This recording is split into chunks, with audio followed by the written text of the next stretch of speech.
Hello everybody, welcome to the fifth lecture. We now speak about architectures of cognitive systems.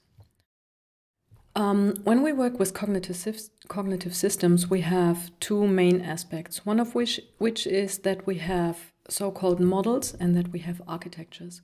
The architecture is in itself a kind of model. The architecture is mainly what we found on the computer. Before we construct an architecture, we have got a model of a cognitive system. This is what we have spoken about in the last lectures, how we model cognitive systems. As you recall, the both main strategies for modeling cognitive systems is one either symbolic or the other one is the connectionist approach. The connectionist approach will shortly be explained in the next lecture, in the sixth one. However, I will give a short glance at the topic architectures. The goal is in general that we want to develop a model or a cognitive model of a natural or an artificial system. Nowadays, in most cases, we have the idea how the natural system might work, and then we construct an artificial system which works slightly the same. It's not usually the way in computer science to remodel exactly what we find in nature. The reason for this is that in most cases the human brain gives a different performance. Human brains tend to forget things, to make associations which are not appropriate, and they work in a way that we don't want a machine to work. So usually in our situations, we found machines that work better than the human brain, but less adaptable. So in the end, we have a computer artificial system developed based on the idea of a cognitive model and not based on a real existing cognitive model of a natural system. The way we model those models or architectures is that we first of all try to explain a phenomena which has been found in a natural existing system. This system is what we call intelligent. Intelligence, as you recall in the first lectures, is one of these artificial terms we use for describing these systems. Afterward, we reconstruct these phenomena in a computer-based artificial system, and then we expect this reconstructed artificial system, or artificial model in this case, to show an analog behavior. If this analog behavior can be observed, then we can make tests and examinations which are slightly on the border of what we have found in reality. And then we look whether all the things we have found in the reconstructed model somehow can be compared to the real model or the real behavior of the natural system. What we have here is the so-called generative theories. The task that shall be explained is not defined by the constraints under which it happens or under which it appears, but by the process of its generation. So a generative theory starts with, okay, we have the idea that thinking takes place, and then we go deep into some details. And for example, in the symbol-oriented approach, we look into language, mainly in language and words and sentences and construction of these things, utterances, and so forth. In the connectionist approach, we also found a generative theory as we think about how networks are constructed, how net constructs can work together, how they can fire, and which kind of information can be processed by this. However, we don't look at the start state, end state phenomenon, but we look at how we can reach a target coming from the start state and going to the end state. The cognitive model is then the description of the system which allows to execute the process. So this is not like mathematics, it's more like, when we look at mathematics, it's not like logic, when A then B, but it's more like a function. You describe how things can be processed in the human brain. To make this short, we have the natural phenomenon, then explanandum, the so-called in Latin, and we have the model phenomena, and we have only a partial homomorphism between those two. We never find we will never find a model which can exactly model the natural phenomenon. When we find a model like this, it is a natural phenomenon and not a model. A model is always a reduction. It always explains less than the natural phenomenon shows. To specify this, we have observed and registered data of natural cognitive phenomena. We reconstruct the data by the model data, and we have realization of criteria for empirical adequate models. So empirical investigation is in most cases what we have as an instrument here. Empirical means that you have a large set of persons, a big number of persons, which you investigate, and in the end you have an idea how things might work. You have, as I said before, those types of models, the symbol-oriented or symbolic models based on mental models. The question is here, what is a symbol? We have had this in the previous lectures. A symbol might, for example, be a word or how you call something. The connectionist models is the second type. These are influenced by neuronal research, brain research, or connectionist modeling. Sorry, there is a German term in it. You just replace the K with the C, and then you have the English point. And yeah, I see there's a mistake. Well, okay, the sentence is just repeated. I've just forgotten to erase this. However, you know what I mean. The third type are the hybrid models, and those are mixing symbolic and connectionist approaches. And you know, most of the currently used cognitive models are somehow hybrid. This is due to the fact that the neural approaches are really fast in calculation, but only very coarse in description of real-world phenomena. So we have, in most cases, the hybrid models which combine the strength of both. When we have a symbolic model, then we have a physical system of symbols, like, for example, words. We have the knowledge, which is represented by the symbol structures, and we have the symbol structures, which are interpreted by the computer system. Operations construct parts of the symbolic structure, and the model system generates the model processes as a sequence of interpretation and construction. You can imagine this like it's shown in the picture below. You have the memory of the computer and you have the processor, and then you have always shifts in the development of the cognitive process, which is symbol structure is interpreted, then an operation is selected, and next construction leads to a symbol structure that's again interpreted, and so forth. So we have a constant flow of information between memory and processor. The other type is a connectionist model. We have here a collection of simple entities, model neurons or nodes. We will look at this in the next lecture a bit deeper. The nodes have different levels of activation. They're connected by edges. The edges are usually weighted. The nodes process information about states of activation to other nodes, and the nodes calculate the level of activation of neighbor nodes using some weighted sum of the connected levels. So you have always a sum of entries, which then leads to the level of activation of the current node. This level of activation of a node is, as I said before, a result of the current level of activation and the levels of activation of all the other neighbor nodes. So be aware that also the level of activation the node has already also influences this level of activation after the entries of all the neighbor nodes has been calculated. Just a bit continued here, all calculations are strictly local, which means that the calculation takes only place in a node and not in an area. This is a difference to the human brain model. There, the activations sometimes appear not only in a single nervous system, in a single nervous cell, but in complete brain regions, for example. For calculations, you have some mathematical variations. You can, for example, node. Oh, okay, there's another German term here. You can calculate the node activations based on the weighted activation of the neighbor nodes and a random distribution of the set of the possible own new activations. You can have alternative mathematical objects as weights of the edges, and a node may have a storage for earlier activations as well. And then entry values, and the result of the current activation is based on the new entries and the so-called memory of a node. For example, the last point here is what we in the human brain call learning. When you make a reappearing activation of a node, then this node becomes stronger and stronger, and this is what we call memory, also memory in the human brain. So, for example, when you see those German terms I mix into the slides, well, okay, it was not the intention to mix this in, but however, the more often you see German terms in my slides, the more often your brain tries to adapt this, and then you have this in your memory, and probably you learn a little bit German here. In the connectionist model, you have a certain type of information processing. As you recall, in the symbolic model, you have those interpretation and reconstruction pattern, And here you've got information processing, which means an entry information is a pattern of activation on a subset of the available nodes.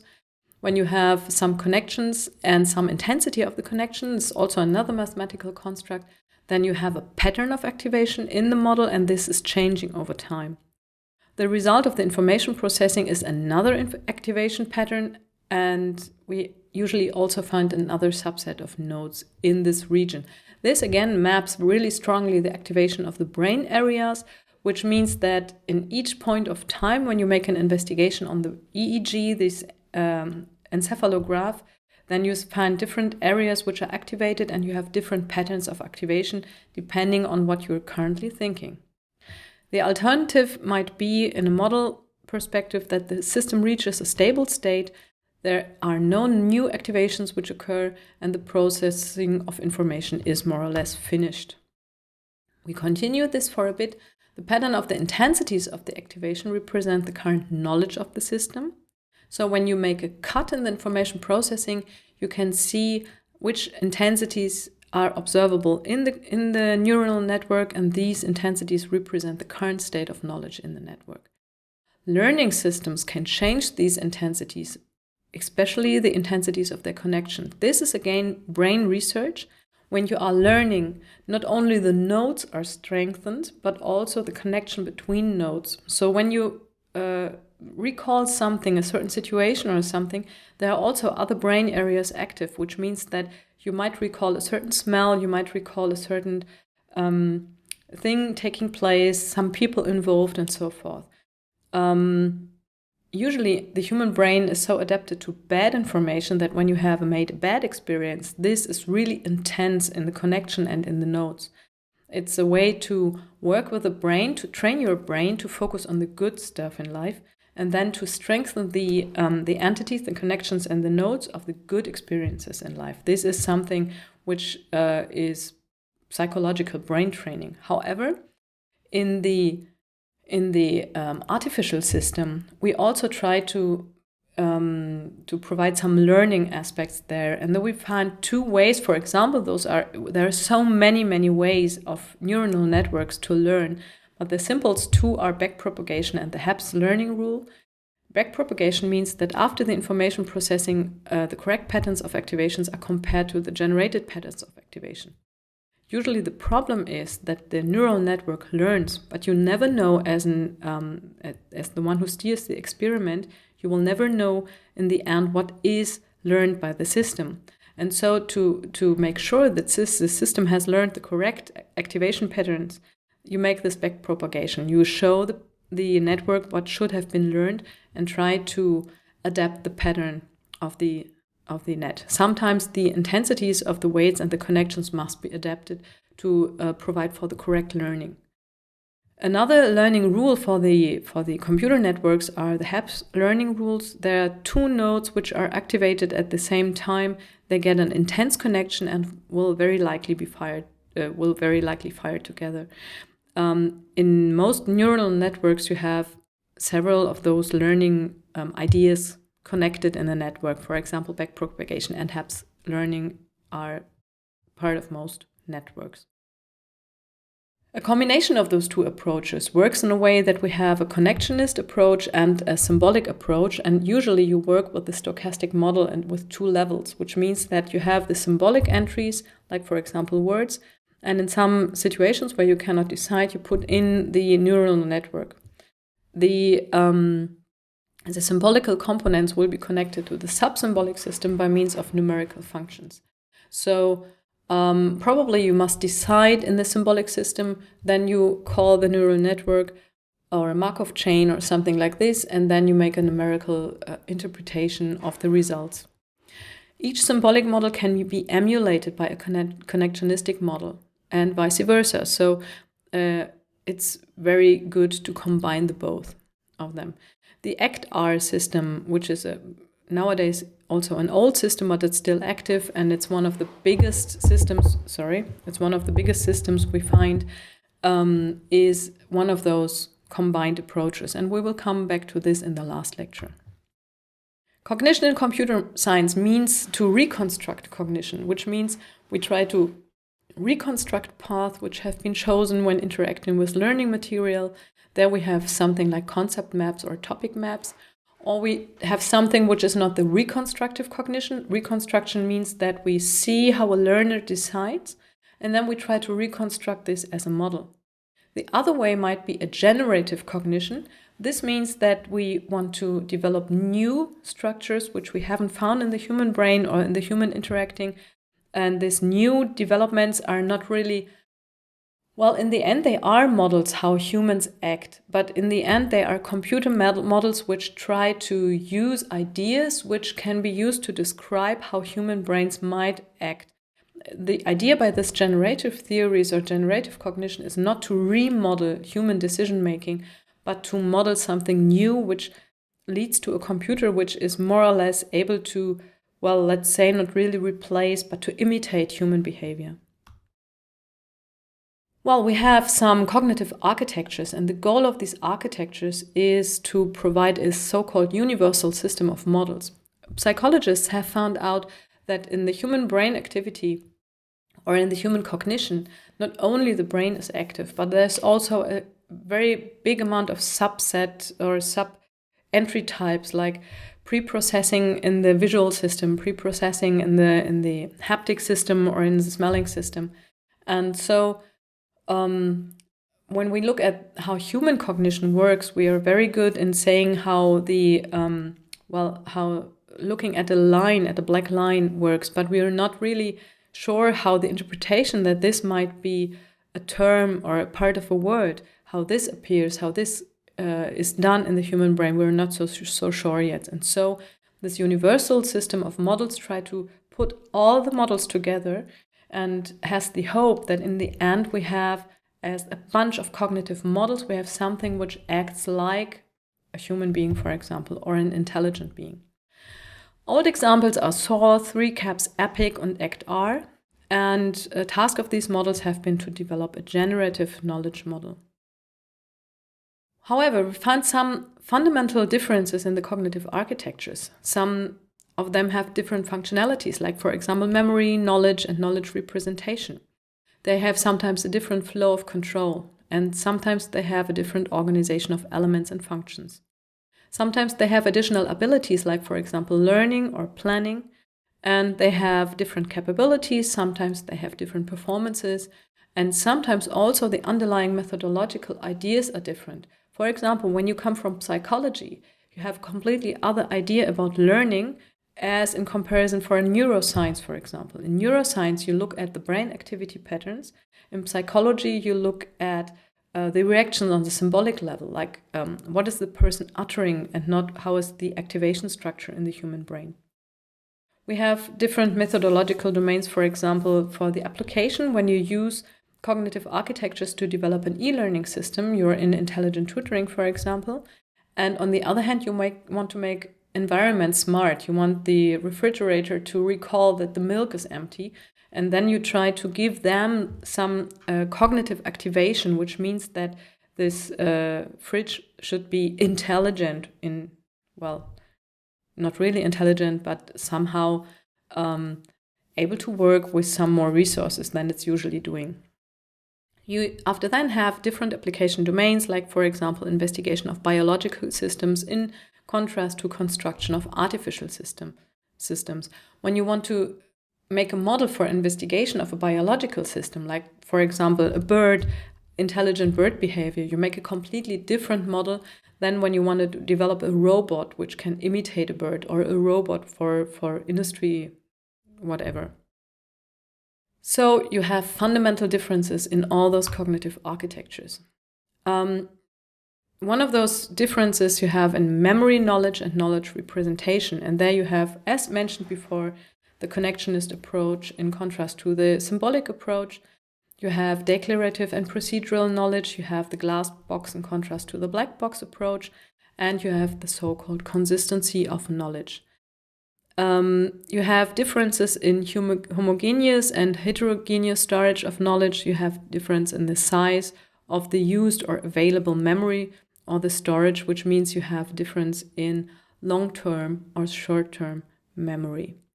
And I'm not so sure whether this lecture is going to be too big, so I will make an interruption here and start the next recording with exactly this slide and go a little bit more into detail here. Thank you very much for listening.